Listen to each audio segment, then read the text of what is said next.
વિરમમાં આપનું સ્વાગત છે। પાટણથી મહત્વના સમાચાર। સિદ્ધપુરમાં પ્રાથમિક શાળામાં આગ લાગી છે। મોગલ દાતાર મસ્જિદ શાળામાં આગથી મચી ગઈ અફરાતફરી। કચરો સળગાવતી વખતે આગ ફાટી નીકળી। આગની ઘટનાની જાણ થતાં ફાયર ફાઇટર તેમજ સ્થાનિક પોલીસ ઘટના સ્થળે પહોંચી ફાયર વિભાગ દ્વારા આગ પર કાબુ મેળવાયો। સદનસીબે મોટી જાનહાની નથી થઈ।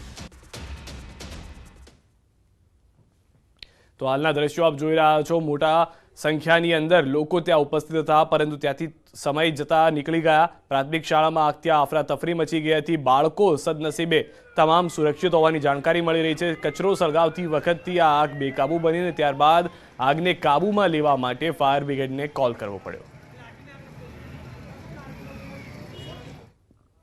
દાહોદ જિલ્લાના ધાનપુરના પાંચિયાળા શાળા ગામ પાસે ચકચારી બનાવ બન્યો છે। દારૂની રેડ કરવા ગયેલી વિજિલન્સની ટીમ પર બુટલેગરો દ્વારા હુમલો કરવામાં આવ્યો। બુટલેગરે વિજિલન્સની ટીમ પર ગાડી ચડાવવાનો પણ પ્રયાસ કર્યો, સાથે જ ફાયરિંગ કર્યું હોવાની પણ વહેતી વાત થઈ છે।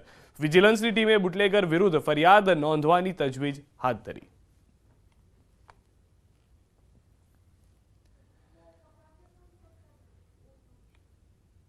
તો વિજિલન્સની ટીમ પર ગાડી ચડાવવાના પ્રયાસના દ્રશ્યો પણ આપ જોઈ રહ્યા છો। હાલમાં જાણકારી મળી રહી છે તે પ્રમાણે અનેક રાઉન્ડ ફાયરિંગ પણ કરવામાં આવ્યું છે।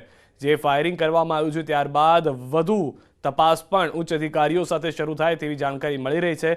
દાહોદ જિલ્લાના ધાનપુરના પાંચિયાશાળ ગામ પાસે આ ઘટના બની છે। પાંચિયાશાળ ગામની ચકચાર મચાવતી આ ઘટનાને લઈને હાલમાં દારૂની રેડ કરવા ગયેલી વિજિલન્સની ટીમ ઉપર બુટલેગરો દ્વારા હુમલો કરવામાં આવ્યો હોવાની જાણકારી છે। બુટલેગરે વિજિલન્સની ટીમ પર ગાડી ચડાવવા સુધીનો પ્રયાસ કર્યો હતો, સાથે જ ફાયરિંગ પણ કર્યું હોવાની વાત છે।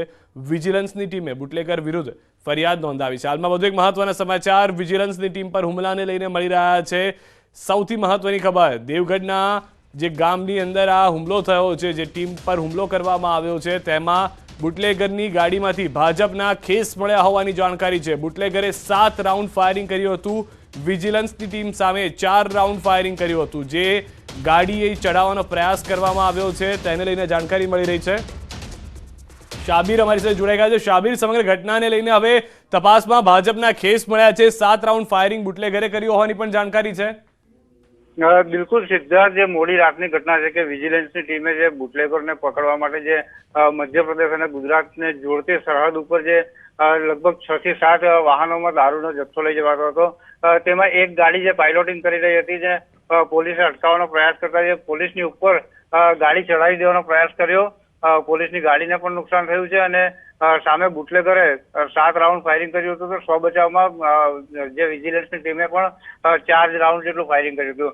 સમગ્ર ઘટનામાં હાલ જે કોઈ ઈજાગ્રસ્ત નથી થયું, પરંતુ જે સમગ્ર મામલે જે બુટલેગરે હુમલો કરી પોલીસ ઉપર અને તમામ જે દારૂ ભરેલી ગાડીઓ હતી તે રવાના કરી દેવામાં આવી હતી। અત્યારે પોલીસે જે 26 ઇસમો વિરુદ્ધ ફરિયાદ દાખલ કરી તપાસ હાથ ધરી છે। અત્યારે જે અલગ અલગ ટીમો, એલસીબી, એસઓજી સહિતની ટીમો કોમ્બિંગ હાથ ધરી છે, તમામ આરોપીઓને ઝડપી પાડવા માટે શોધખોળ આદરી રહી છે। મહત્વની વાત એ પણ સામે આવી છે કે જે પાયલોટિંગ કરી રહી હતી ગાડી જે પોલીસે કબજે લીધી છે, પોલીસની તે એક્સયુવી કારમાંથી ભાજપના ખેસ પણ મળી આવ્યા છે।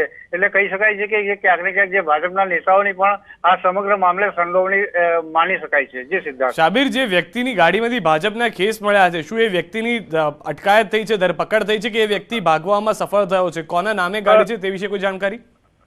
બિલકુલ અત્યારે જે તમામ વિગતો સામે નથી આવી, પરંતુ જે એક્સયુવી કારનો ચાલક હતો તે રાતના સમયે જે પોલીસની ગાડી ઉપર ચડાવી અને ત્યારે જે ફરાર થવામાં સફળ થયો હતો, પરંતુ જે અત્યારે પોલીસ આ વાહન કોના નામે છે અને તે કોણ લઈને નીકળ્યું હતું તેની જે કેટલાક 26 લોકોની ઓળખ કરી છે કુલ, જે તમામ લોકોની હાલ જે શોધખોળ આદરી રહી છે।